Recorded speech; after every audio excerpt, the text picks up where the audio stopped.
Marcus Aurelius emphasized that regardless of how dire our circumstances may be, we always have the power to choose how we perceive choices.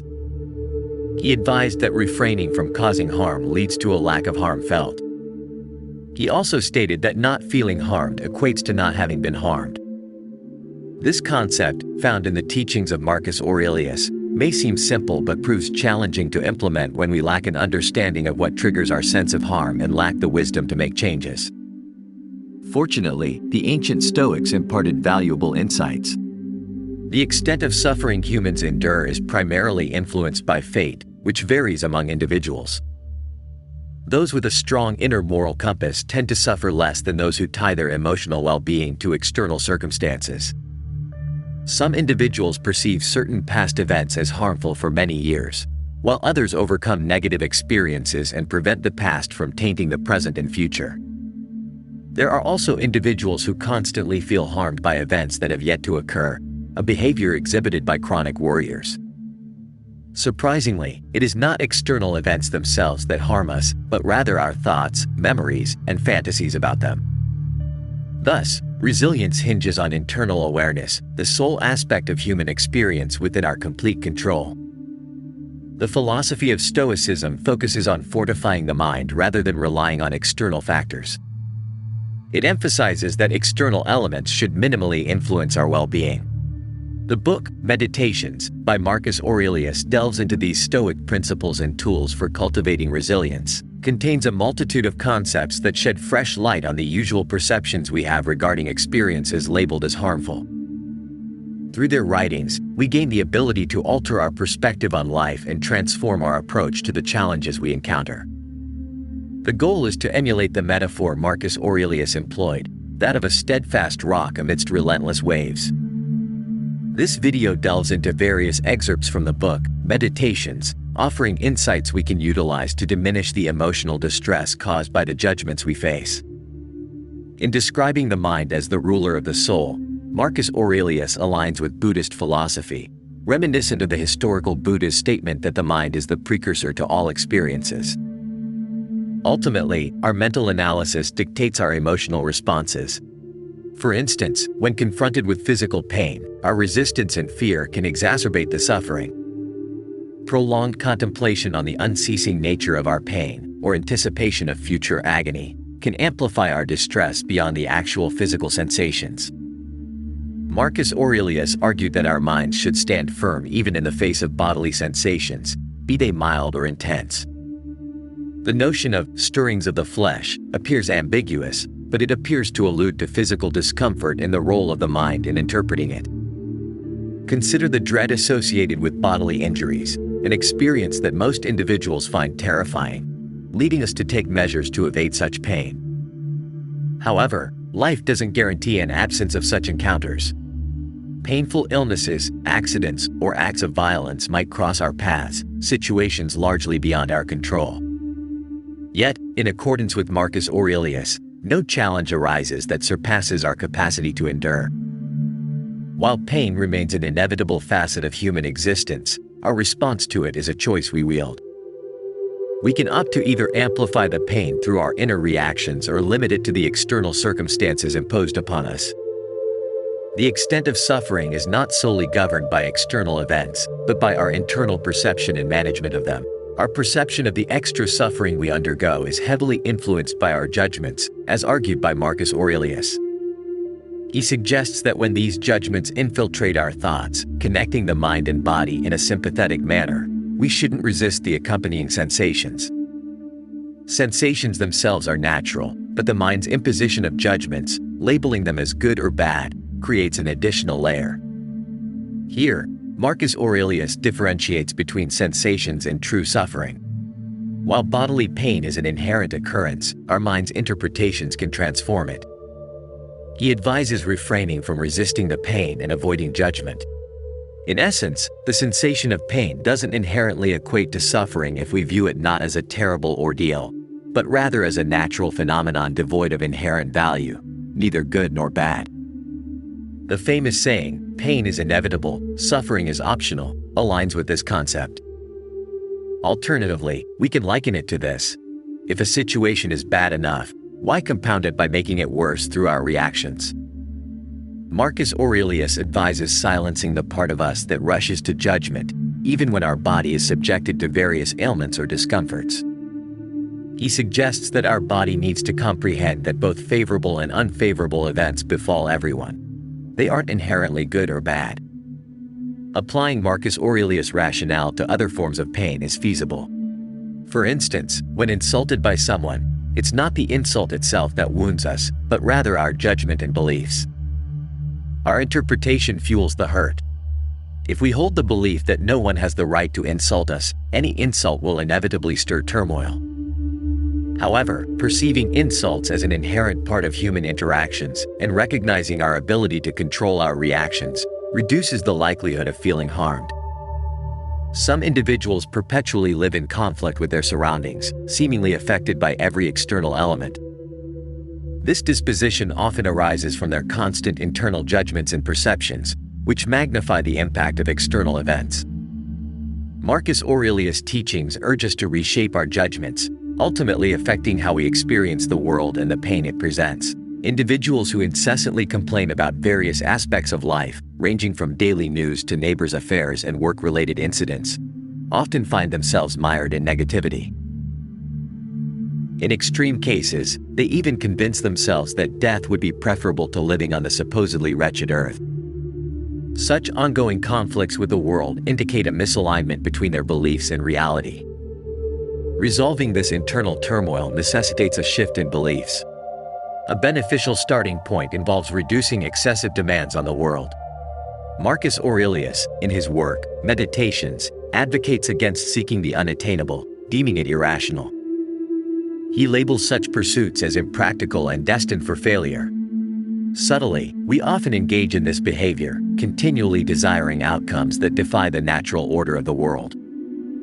Empty optimists fall into this trap, nurturing hopes and confidence in a future that lacks a plausible likelihood of realization.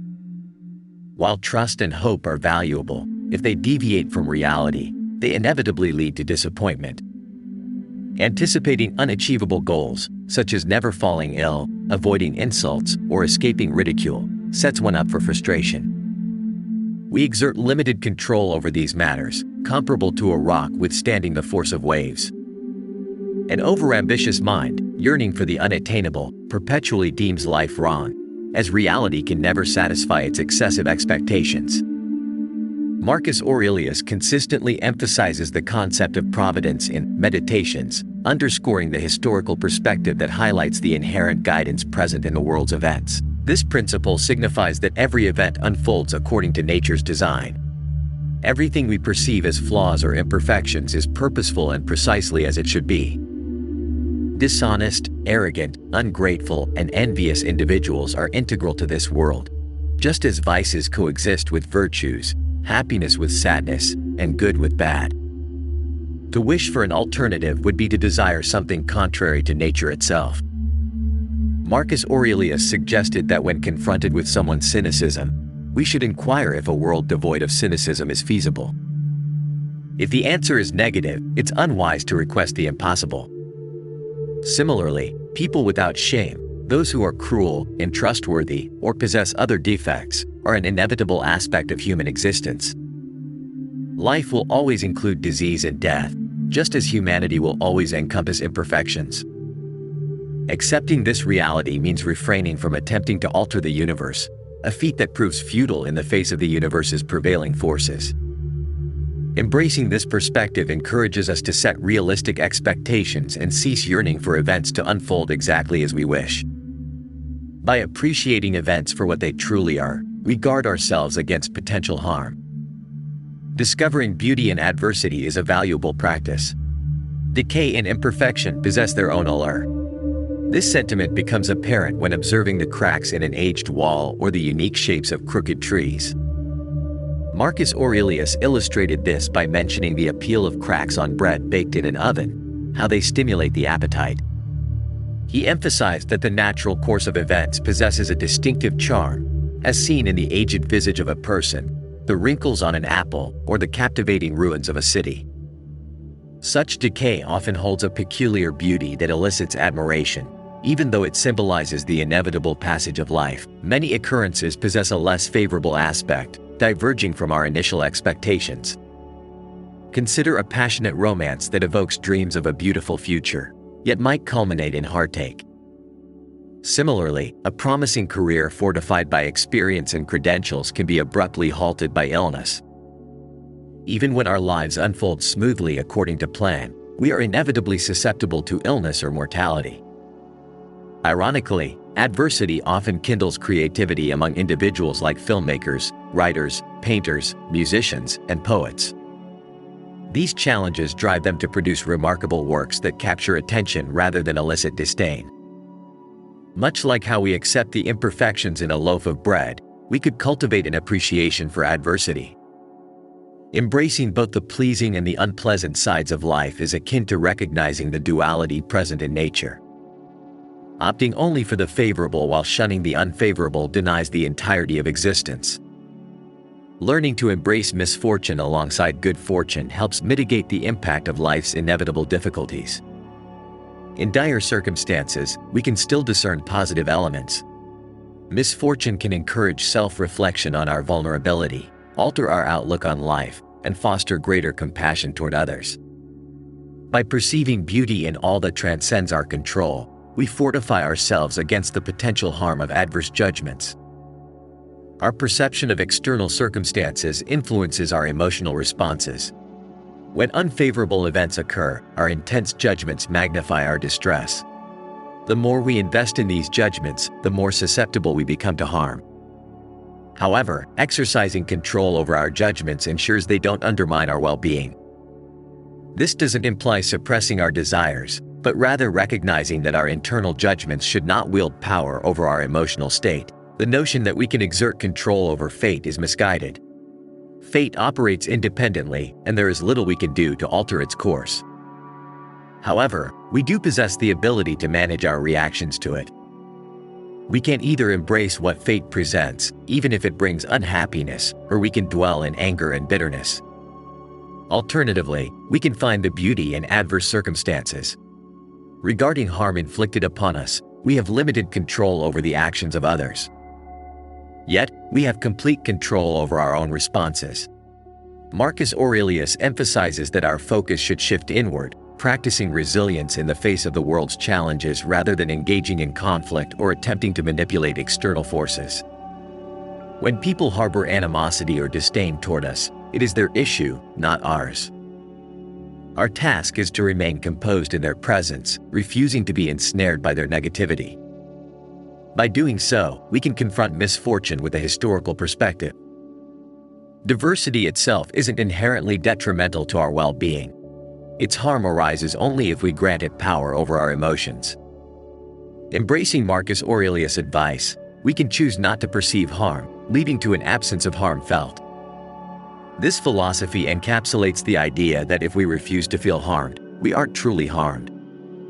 As Marcus Aurelius articulated, choose not to be harmed, and you won't feel harmed. With these principles in mind, I offer 2 additional videos enriched with historical wisdom, allowing you to further deepen your understanding. The concept addressed in the text is deeply reflective and relevant to our understanding of the world and how we deal with the adversities it presents us with. The idea of controlling fate or trying to shape external events is an illusion that often leads to frustration and despair. Instead, the philosophy proposed by Marcus Aurelius invites us to direct our attention inward, focusing on what we can control, our own reactions and perspectives. Accepting life's imperfections, including difficulties and negative aspects, is an approach that can free us from the cycle of unrealistic expectations and constant disappointment. Recognizing that the actions and opinions of others reflect your own inner issues allows us to cultivate resilience and maintain our inner peace even in the face of adversity. The idea that adversity can be a source of inspiration and growth is particularly powerful. By embracing challenging situations, we can find new perspectives and learning opportunities. The suggestion that we can choose not to feel wronged is an empowering way to approach life, allowing us to take control of our emotions and reactions. By adopting this philosophy, we are encouraged to cultivate authenticity and understanding, to seek beauty even in difficult situations, and to recognize that life is a complex interplay of ups and downs. The text invites us to embrace the fullness of the human experience, making room for personal growth, empathy, and a deeper appreciation for life in all its nuances.